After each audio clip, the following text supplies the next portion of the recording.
ကန်တခုတည်းကအကျိုးပေးတယ်ကန်တခုတည်းကဆုံးဖြတ်တယ်လို့လေအစွန်းရောက်တဲ့ကမ္မဝါဒကိုလက်မခံရဘူးအစွန်းရောက်တဲ့ကမ္မဝါဒဆိုတာပုပ္ပိကတဟေတုဒိဋ္ဌိလို့ခေါ်တယ်ဘာပဲလုပ်လို့ဒီဘဝကြုံရတာဟေ့တိတ်ခါလုပ်ခဲ့လို့ညမာတွေပြောနေတယ်ကိုကံမဲနဲ့ဟောကံကြီးလည်းပုံမချရဘူးကံဆိုတာအကြောင်းတစ်ခုသာလည်းဖြစ်တယ်ကျန်တာတွေကအများကြီးလူလုပ်လို့ရတာတွေအများကြီးရှိတယ်နော်တချို့ကကံချပြီးတော့ဘာမှကိုမလုပ်ဘဲနဲ့နေတဲ့လူမျိုးကလည်းရှိသေးတယ်အဲ့ဒါကြတော့မှားတယ်အဲ့ဒါမိစ္ဆာယူဝါဒလို့ခေါ်တယ်ပုပ္ပိကတဟေတုဒိဋ္ဌိ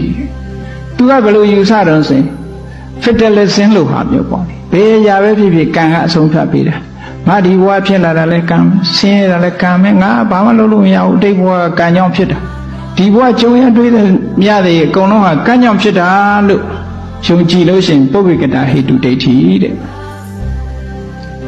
အဲ့ဒီအယူဆတရားဝင်သွားလို့ရှိရင်ထိုပုဂ္ဂိုလ်ကကြီးပွားတိုးတက်ရေးလမ်းပိတ်သွားတာဘုရားရဲ့ကမ္မဝါဒနဲ့လည်းမညီဘူးအဲ့ဒါမိစ္ဆာအယူဝါဒတစ်မျိုးဖြစ်သွားတယ်ကံနဲ့ပတ်သက်ပြီးတော့ကံကိုလက်ခံတိုင်းတမာဒိဋ္ဌိမဖြစ်ဘူးနော်မှန်ပါဗျာမှန်ကန်တဲ့လမ်းကြောင်းနဲ့လက်ခံဖို့လိုတယ်တခါတော့ကအဲ့ဒီပုပ္ပိကတဟေတုဒိဋ္ဌိနဲ့ပတ်သက်ပြီးတော့တိဝကဆိုတဲ့ပြပိုက်ကြီးကမြတ်စွာဘုရားစီလာတယ်ရှင်ဘုရားတဲ့တချို့ကဟောလိပြောလိရှိတယ်တဲ့ဒီဘဝမှာဒုက္ခဒုက္ခတွေ့ကြုံခံစားရသမျှအတိတ်ကလှုပ်ခဲ့လို့အတိတ်ကလှုပ်ခဲ့တဲ့ခံကြောင်းလို့ပြောကြတယ်ဗျာတဲ့ဒီအချက်ရောအရှင်ဘုရားဘယ်လိုပြောမလို့လို့ဆိုတော့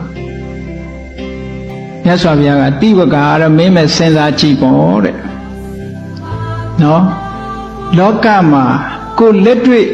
မြင်ရတဲ့အကြောင်းတရားတွေအများကြီးရှိတယ်ဥပမာမဲ့ယောဂဖြစ်တာတီးကြေကြောင့်ဖြစ်တာရှိတယ်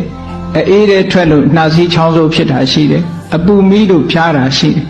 အမျိုးမျိုးရှိတဲ့နဲ့ဖြားတာတွေဟာအကုန်လုံးချောင်းဆိုးတာလည်းပဲကံကြောင့်ပဲဖြားတာလည်းကံကြောင့်ပဲလို့ဒီလိုပြောရင်လက်တွေ့ကိုညှင်းပယ်ရရောက်တာပေါ့တဲ့ကံဆိုတာအကြောင်းတစ်ခုပဲတဲ့ဟောကံဆိုတာအကြောင်းတစ်ခုဒီလူဟာချောင်းဆိုးပြီးတော့အေးပတ်တာအေးတဲ့ထွက်လို့လေသူအကာအကွယ်မလုပ်လို့ဖြစ်တာပေါ့အပူထဲသွားလို့သူအဖျားဝင်တာပေါ့ဟောမတည့်တာတွေစားလို့သွေးတိုးတာတွေဖြစ်တာပေါ့စီးကြိုရှိမှန်းတည်းတဲ့တရားတွေအချိုးတွေနင်းကန်စားလို့ဖြစ်တာပေါ့ဒါပစ္စုပန်ကံနဲ့ပါဆိုင်လေဒါမြတ်စွာဘုရားကတကယ်ကိုလက်တွေ့သမားနော်လက်တွေ့ကြကြအဲ့တော့အကြောင်းကံတစ်ခုတည်းလို့မယူဆရဘူးအကြောင်းတွေအများကြီးရှိခုနတရက်ပင်လေးအပင်ပေါက်တာပဲကြည့်တရက်စီကအကြောင်းတစ်ခုပဲသူတစ်ခုတည်းနဲ့ဘာမှဖြစ်ဘူးမြေနဲ့ရေနဲ့ပေါင်းမှဖြစ်တယ်